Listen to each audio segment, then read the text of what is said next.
Hello, everyone, and welcome to The Impossible.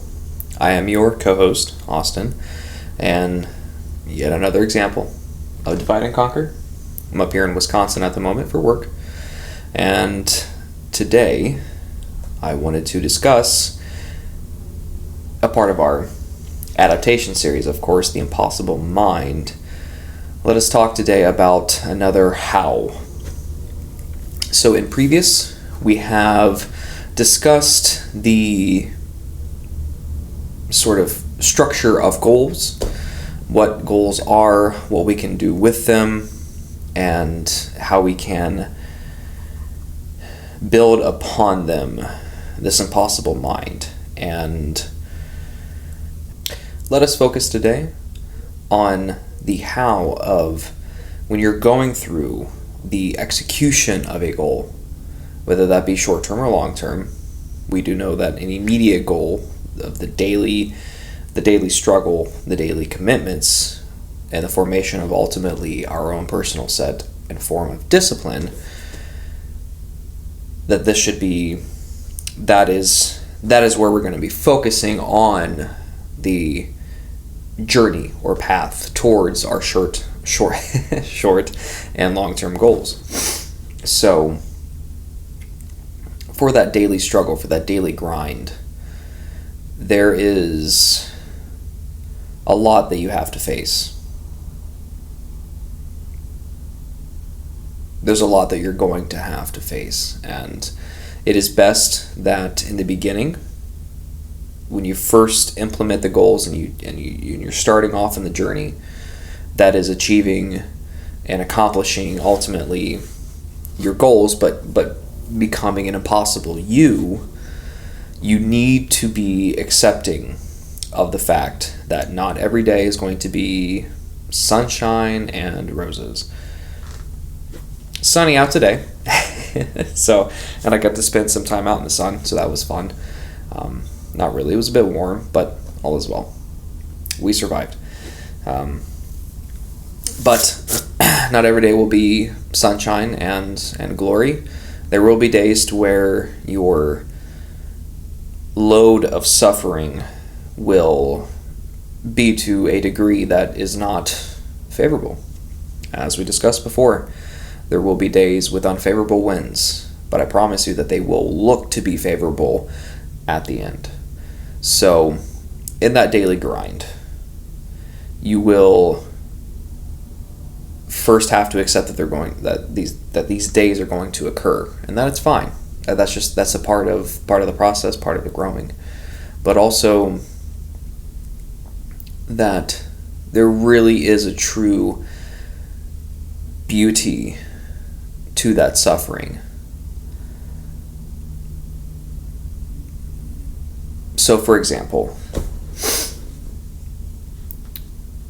one day I had found myself in a bit of a predicament. When I was first going through treatment, the months of March and April, and the beginning of May of 2022, I was doing fairly well. I was training with our fearless leader, Matt, and others of Team Impossible there for that time, and reading a lot, just overall excited about life, albeit what I was going through at that time. And when I had found out, and it was actually a phone call that I had from Matt, I remember this moment vividly.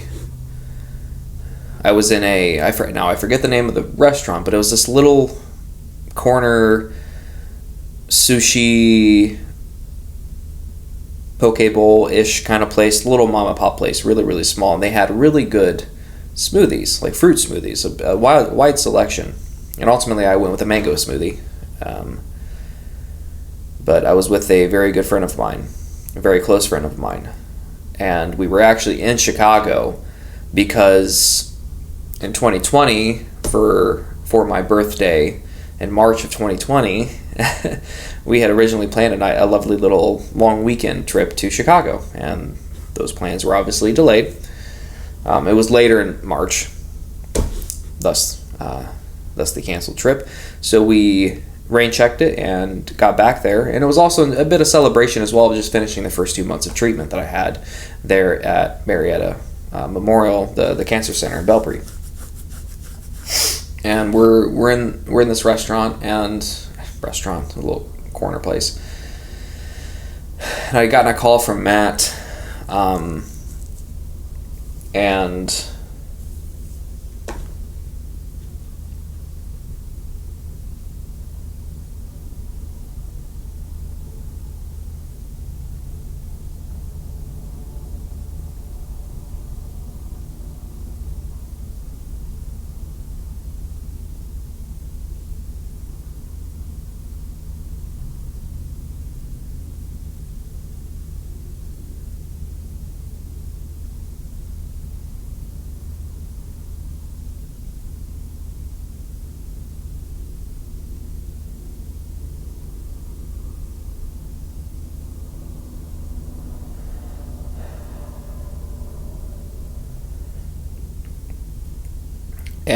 he had to explain to me how my affected regions of my original diagnosis, the affected regions had gone down about 95%, 90 to 95%, but the cancer itself was still aggressive and trying to replicate. At that point, what seemed to be a rapid rate, but I learned that in a relapse, it gets even more aggressive, even more upset. And that hit hard, because I knew, well, we knew treatments were going to be far and few in between that was going to be anything less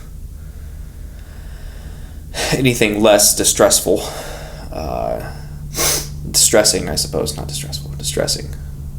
It's going to be, we were going to have to ramp things up, and he had to explain to me a regimen called BEACOP, BEACCOP or something like that. It's a type of treatment. All that's just a lineup of like those acronyms. The acronym is just spelling out all the different medications that were not fun to take, but it was going to be a regimen that I would have taken care of the cancer at that point, but the long-term side effects were grotesque. I would have been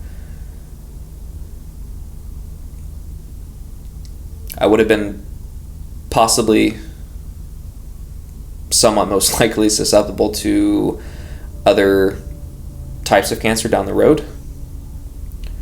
Severe immune system depletion, severe impact to my liver, severe impact to my lungs, and I point those two out in particular because pretty much be the entire body, but I was already having higher liver enzyme counts than hopeful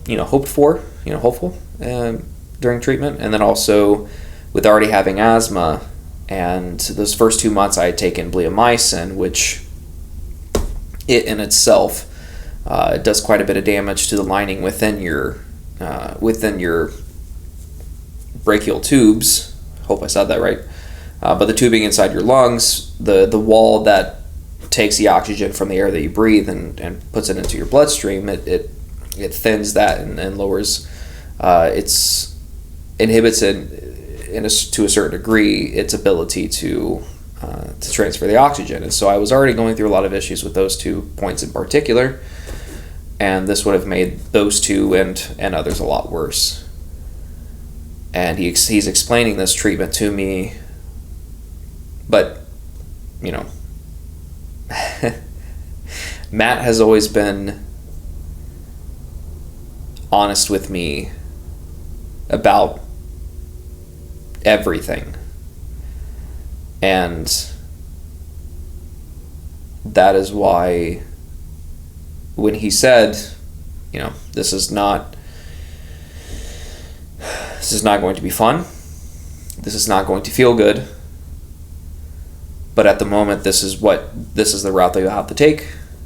But of course we will, I'll have discussion with my oncologist at that point, and which would be, the next week, I believe, was when the appointment was set.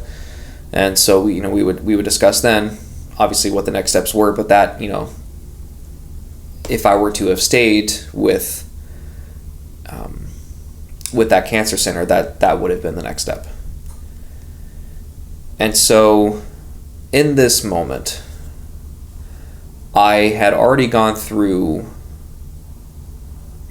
2 months of treatment, a month of scans and exams and doctors, needles, for a month prior to that.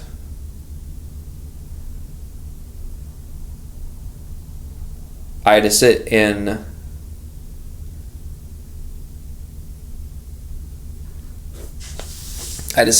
a hotel room in Salt Lake City, Utah. My favorite city in all of the United States. I had to sit in that hotel room and tell my mother to her face that it was official that I was diagnosed with cancer. My body, for 12 months, 14 months, 10 months prior to all of that, had to deal with a cancer forming in my body that it couldn't keep up with and take care of, that I had no idea about.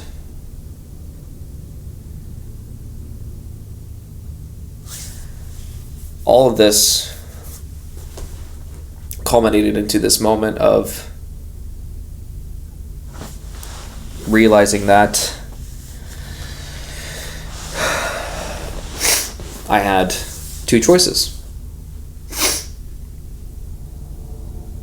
Either I succumb to the pressure, which to a degree would have been fine. And I would say in a very minute sense, I did. But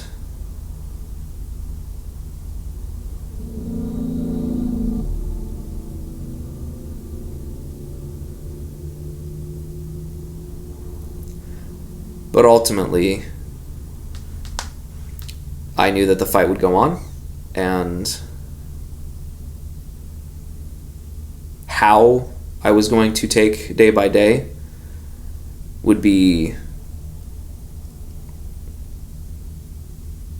determined in that moment. And knowing that I had Matt and I had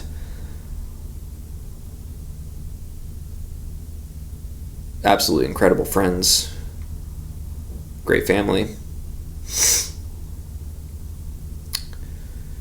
I knew that everything was going to be fine.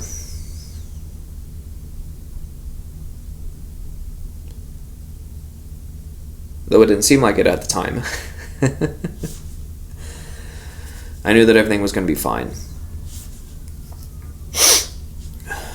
And so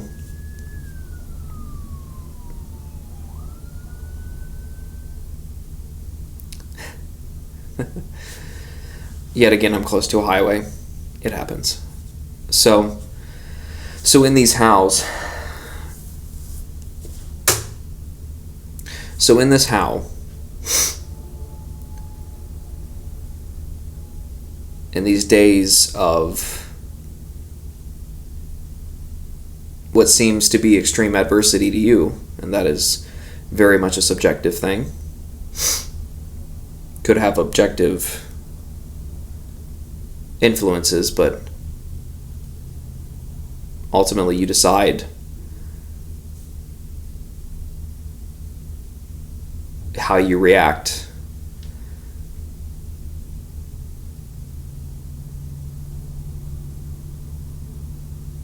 to these seemingly unnecessary transgressions committed upon you.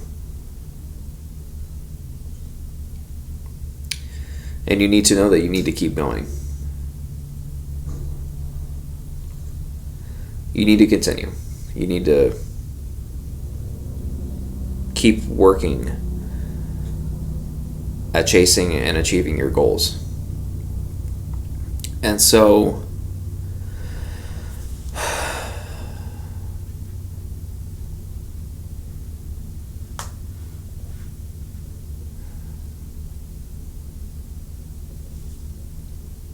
for an example, something that at least I can reference to with experience is, let's say that I have a 6-month plan to take my PR, to take my all-time highest weight for a deadlift up 100 pounds. It's just an example. And so let's say at the end of those 6 months, we have only gone up 85 pounds. Now, your initial reaction would be, well, I didn't hit my goal.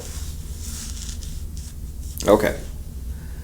There should have been a recording process that you had committed to during those 6 months, so you can look back and say, okay, where did I do things well? Where did I not do things well? And what external factors did I have to face? So you can go through and, okay, so we'll account for external factors. Maybe let's say you had a slight injury, or you weren't able to get into the gym, or no. So let's say you had a slight injury. That is an external factor that we can take care of, but it's going to take you out of achieving your goal for a determined amount of time. That is a type of external factor that they're going to happen. The severity of their impact is just dependent. You certainly need to keep focus and try to prevent external factors from impacting you, but sometimes they are involuntary. But there are things that maybe you experienced of, in this case, missing a session, missing a workout, that was under your control. On those kinds of days, you need to be willing to take ownership of missing your session, or you were underfed for a session or dehydrated for a session. You can look back and say, okay, I see here that I reported that I was dehydrated, and it went on for a week, for all of my sessions, not only deadlift session or leg sessions, but, for a chest session or shoulder, yada, yada, yada. You need to be willing to look back upon those, seeing that they were unfavorable for you at the moment, but they were favorable at the end and in your review, because one, you can learn from them. Two, you can take responsibility for them. You have to be self-accountable, as we've talked about before. You need to be willing to take ownership upon those factors that were not external. They were under your control, and you reacted poorly. You managed your preparations in a poor manner, and that's fine. It may happen, and that's something that you can learn from, and that's the great thing about these adaptations, about making goals that are absolutely out of this world to you at the moment, but when you achieve them, it just feels phenomenal. And if you have some unfavorable times, you'll look back upon those, learn from them, and ultimately grow from those, because it's not going to go smoothly. Not going to go smoothly, but it will if you just do it with a smile. And then the greatest thing about this impossible mind that we're building here is that what we build with the immediate goal, the daily discipline, the form of discipline that we procure for ourselves, this is something that carries on for as long as you're willing to do so. And when you get to the end of those goals, let's say you have a short-term goal of that 6 months. Well, the great thing is that you can then make another goal, and then another goal after that. The work continues. Shout out to you, Paul. The work continues. You don't just stop after one single goal. That's not the point of this. The point of this is for you to become impossible. In order to face the impossible, you must be willing to be impossible, to do the impossible. And we mean that as not some temporary thing. Once you take this mindset, it isn't something that is on the face a permanent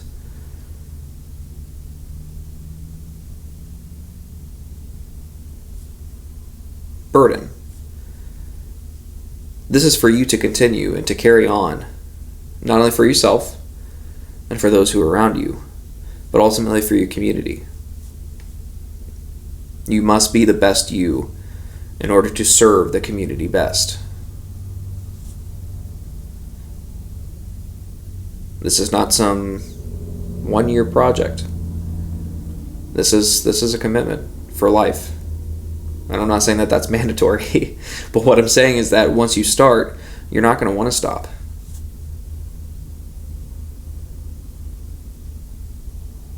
Being the best you takes daily work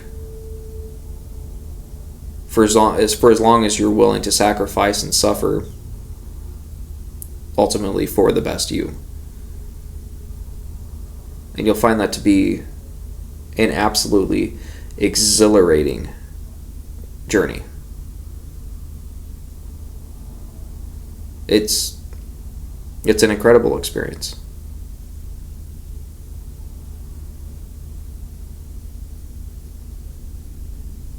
The adversity that I faced is something that I only myself know to the best of how it could be understood and known.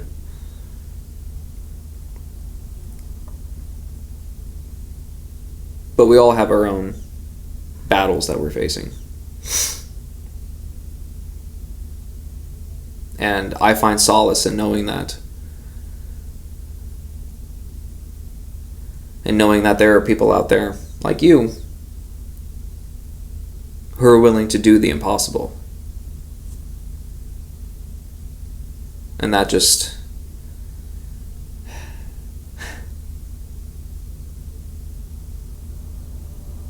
makes my day.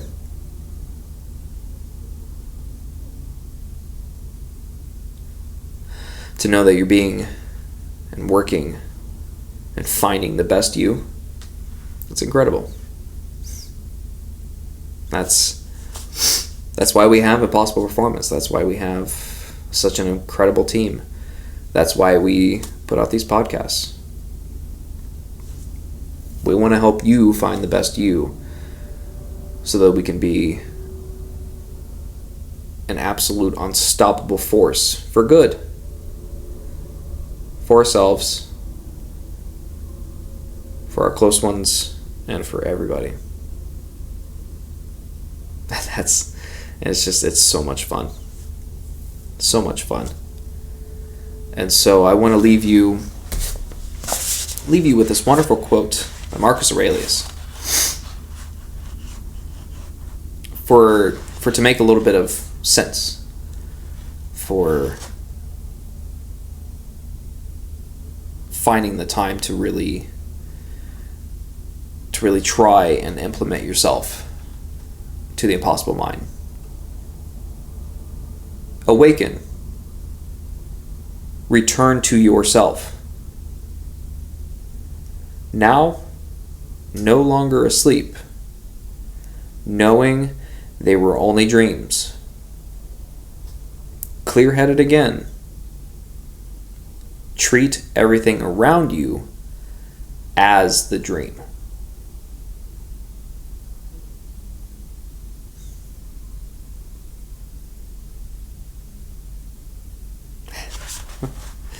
Love it. Love it, love it, love it. So, thank you all for watching or listening again. I'm here with my lovely, colorful mic. It's incredible. I love traveling with this thing.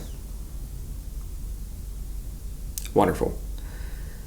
So, yeah. Thank you again. And be on the lookout for some upcoming events here.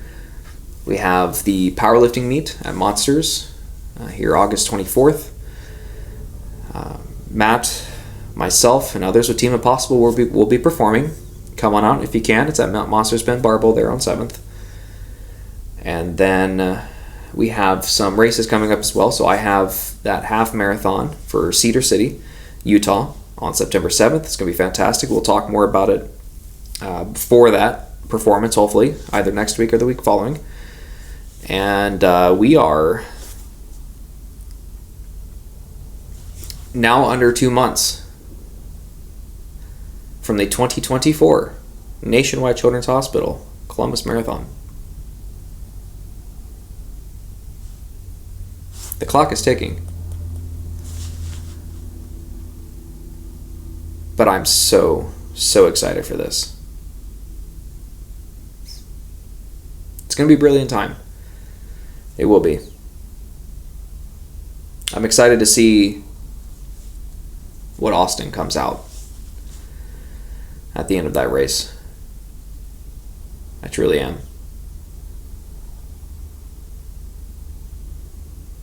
It's kind of a macro amount of suffering and a very much a micro dose of 5 hours of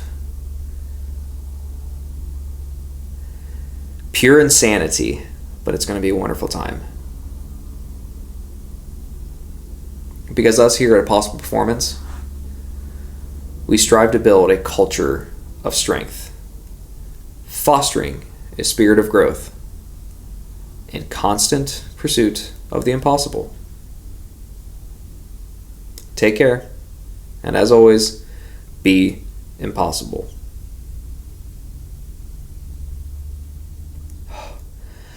Now it's time to go eat.